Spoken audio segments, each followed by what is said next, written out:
So, for our favorite quotes, I'm gonna kick it off. Get no back. You think it's so easy? I thought Jace was sitting across from me. To turn your back while you see it looks to you for salvation? Hold on. Yo. To cling to principles while your best friend bleeds out in your arms? Yeah. I never asked for this. Wow, why are you really... Best dialogue in the whole show. Because realistically, nobody understands Jace's position besides him. Everybody is already either born into where they're at. Like, nobody elevates in the city. Everybody either goes down or they stay where they're at. He's the only person that ever really elevated. So, like, bringing him in as an outsider was already a lot. But the fact that he had to do it again, like, to, like, all right, I got to bring myself back up to this status when I already did it and I got it all taken away. And we were supposed to, he thought he was supposed to die. Like, he has no idea why he's alive. And the fact that him and Mel have that conversation, like, why did you only save, like, I don't want to be alive anymore. Like, I really don't. And it's already been on my mind. And he's already, and then like at that point, he's already turned against magic users and stuff like that. First of all, he was supposed to die already. Mm-hmm. He got his life saved by Victor, which we know now. He has the moment where he's in with the council. Him and Mel are saved. He's supposed to die. He's continually supposed to die. But now he realized that his greater purpose was, like, obviously saving Victor, which was, from this moment, like, every time Victor and Jace interact, it's great dialogue, but they were in their bag in season 2. Like, season 2 was like, they blew themselves out the water. And that's one of my favorite quotes. I mean, I could listen to that nonstop because, like, you could just, it's different. Like, he's the only person that's in a different spot than compared to everybody else. Yeah. For you, Dane, what's some of your favorite quotes? I don't have the whole monologue pulled up. I do really like episode 6's monologue. Yeah, I pulled up my other quote because, yeah, the episode 6 monologue from Victor where he talks about, like I said, me and Mercedes really went into it last week when we recorded, just about, like I said, how he says that everything that makes humanity great is also the reason why humanity is so limited, and that their emotions and their feelings will always stop them from reaching what they should be able to reach. And obviously he really, puts that on in Act 3. That's one of my favorite quotes, but this one to me, like, it's that you've always wanted to cure what you thought were weaknesses. Your leg, your disease, but you were never broken, Victor. There is beauty in imperfections. They made you who you are, an inseparable piece of everything, and I admired about you. I think just like that, like I said, the fact that at this point you see that Victor is not even who he was at one point. Now he's fully convinced that he can decide everything, and he wants a perfect world.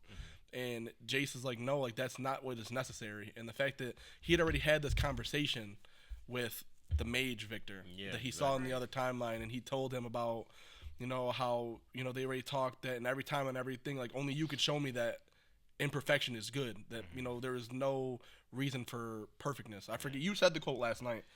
Yeah, I texted to you because I was listening to, like, that video, and then when he starts saying it, it really is like one of those things where it's like you feel it as you're listening to it, but you really gotta, like, really digest it and, like, honestly understand, like, where he's coming from. And it's like when he talks about the he says to Jace, like, he said your imperfections make you you, or it's like it has made you everything that I admire. Yeah, and I was like, exactly, like you, that's who you know. You know the guy who needed a cane to walk, and he's very frail, and he's shy, and he feels small, and it's like that's what you resonate with that.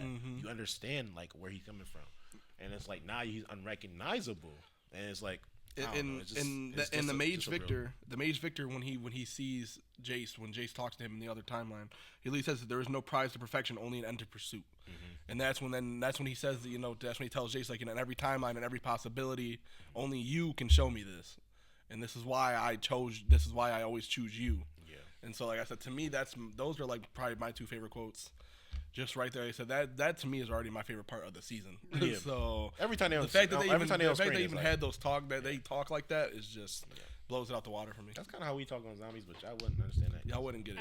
Y'all wouldn't get it. But after round 36, it gets crazy. It get crazy in there. But for you, Mercedes, what's one of your favorite quotes from this season? It's gotta be I forget. I think it's in Act 2, but I forget which episode. But when Caitlin goes in there with Ambessa into his lab. And Sinja's sitting there, and she's like, why are you doing all of this? And he was like, why does one commit acts others deem unspeakable? Right. And then he was like, for love. And then you could see Caitlin kind of lets down her guard, and then she puts it back up because I feel like she felt that because she felt like that way for Vi.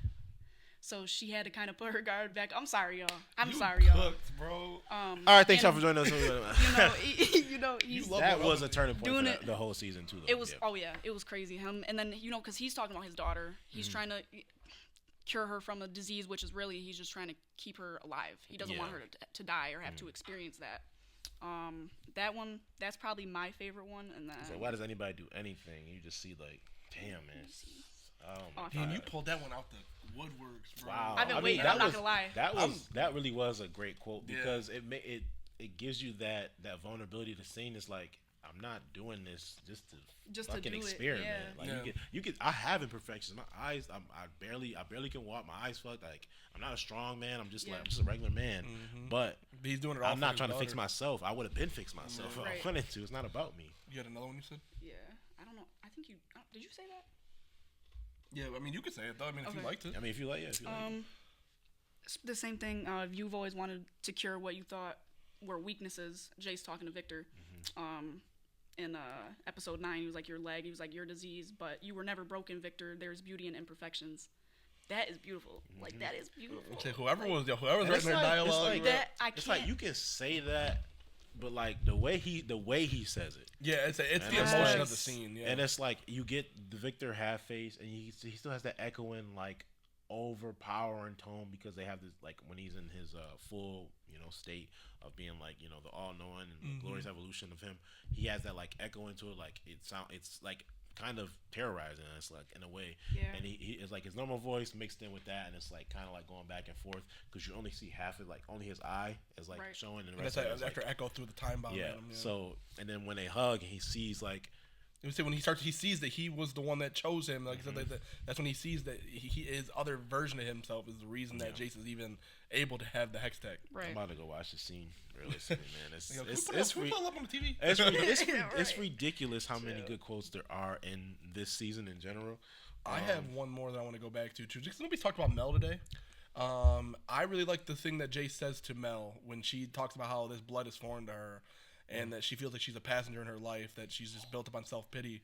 And he's like, I've dealt with a lot of like powers in this world. He's like, but you are no passenger. He's like, you are too strong to be a passenger. And like, I just feel like that was a really good scene too. I wish I knew like the exact thing that he said to her because there's more to it than that. If I say that to the hubs, how does that work? No, I know. Does it work or doesn't it?